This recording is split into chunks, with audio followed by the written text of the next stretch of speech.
Are you planning your first adventure on a budget and planning to stay at a hostel but wondering what a hostel is, how it works, and whether it's actually for you? Trust me, I completely understand. The first time I stayed at a hostel was back home in Nairobi and I was nervous. The idea of sharing a room with strangers felt intimidating and I wasn't sure what to expect. But that trip completely changed my perspective. I ended up loving the experience, and since then, hostels have become one of my favorite ways to travel. Since then, I have stayed in hostels across different countries, from a capsule hostel in Kuala Lumpur, hostels around Bali, and every stay has taught me something new. So, if you're thinking about staying in a hostel for the first time, here's everything you need to know. Let's start with the basics. What is a hostel? Unlike a hotel where you book the entire room, a hostel usually works by renting out individual beds inside a shared room called a dorm. These dorms typically contain bunk beds and you'll share the space with other travelers from around the world. At first, that might sound a bit strange, but it's completely normal in the travel community. Most people staying in hostels are exactly like you, travelers trying to see as much of the world as possible without spending a fortune. One of the biggest questions people ask is whether hostels are actually safe.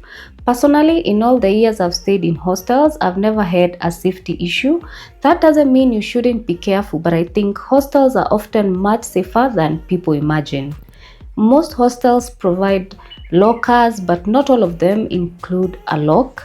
I always travel with a small padlock so that I can safely store my passport, electronics, and other valuables whenever I'm away from my bed. It's a tiny thing to pack, but it gives you a lot of peace of mind. Before we go on, if this is your first time coming across any of my videos, hi, my name is Ellie. I'm a Kenyan traveler and digital nomad.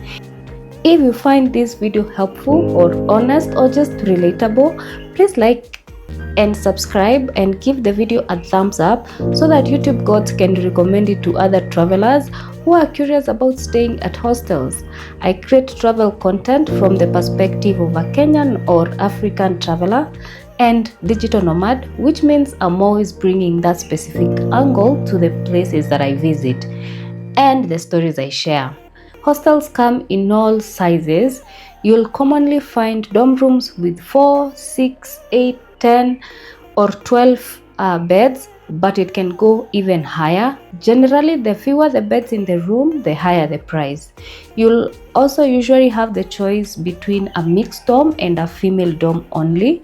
When I am traveling solo, I almost always choose a female dorm only if the price difference isn't too big. I generally find them quieter and a little more comfortable, especially if you're new to the hostel travel. Of course, plenty of people stay in mixed dorms and have great experiences too, so it really comes down to your comfort level and budget. Now, let's talk about where to actually book your hostel. I usually compare prices on sites like booking.com, Hostel World, and Agoda, and then book whichever offers the best value. No matter which platform I use, I always read the recent reviews before booking. How to choose a hostel. My booking process is actually pretty simple. First, I usually filter for hostels with ratings of at least 8 out of 10. Then I look for somewhere close to the attractions that I want to visit. After that, I go through the photos to get a feel and the vibe of the place.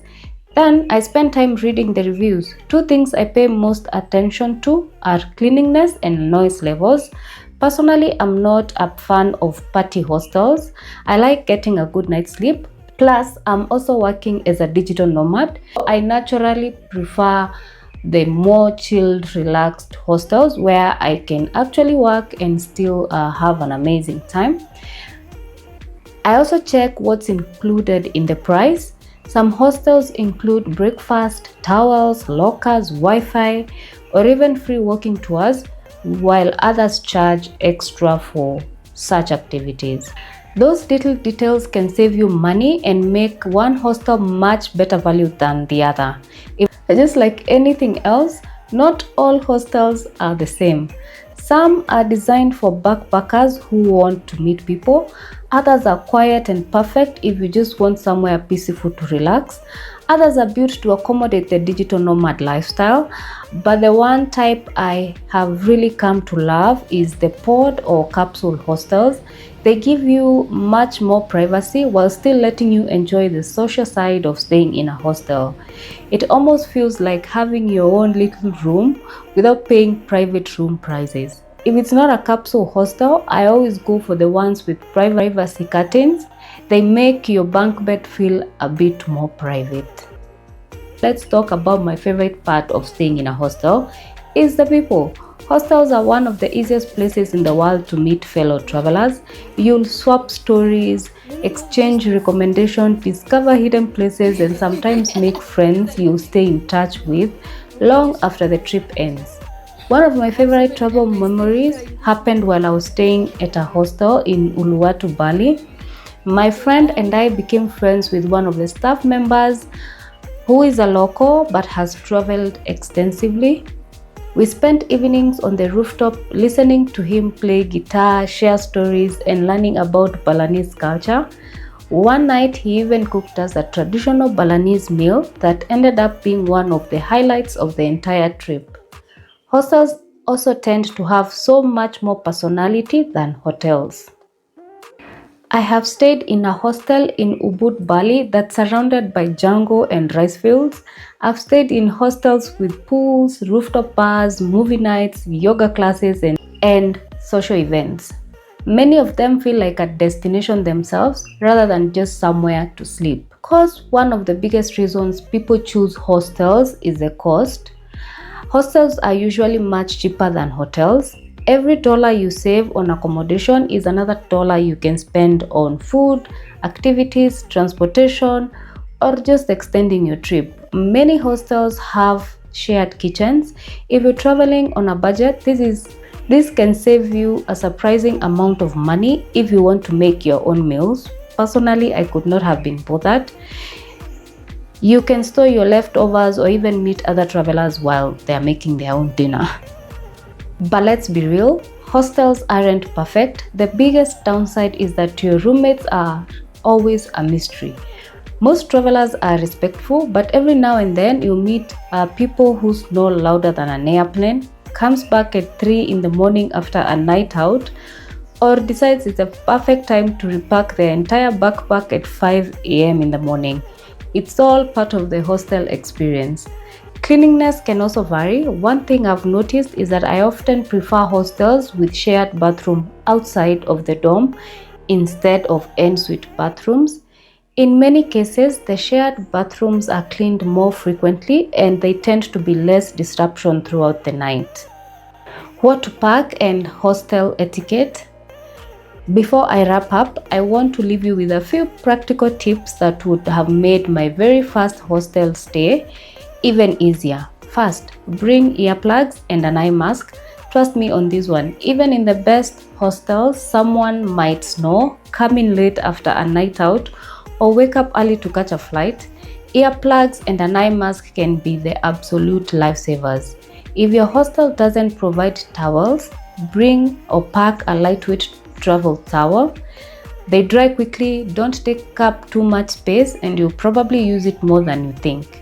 I also never travel without flip-flops. Shared bathrooms are common in hostels, and having something to wear in the showers is just much more comfortable. If your hostel has a shared kitchen, remember to label your food if you're storing it in the fridge. Most hostels provide labels or markers, and it helps avoid any accidental mix-ups. And finally, hostel etiquette goes a long way.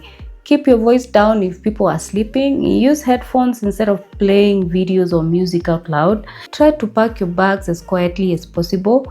Everyone's sharing the same space, and a little consideration makes the experience better for everyone.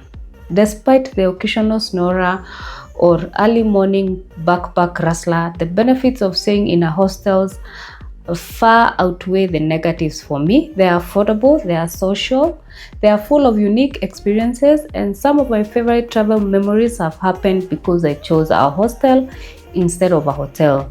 If you're nervous about your first hostel stay, that's completely normal, but chances are, after your first experience, you realize it wasn't nearly as scary as you imagined. In fact, you might end up loving it just as much as I did. So pack your padlock, bring your earplugs, keep an open mind, and enjoy the adventure.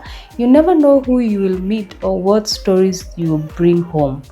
If you find this guide helpful, don't forget to like the video, subscribe for more budget travel and digital nomad content, and if you have any hostel questions, leave them in the comments below. I'd love to help. I'll see you in the next adventure.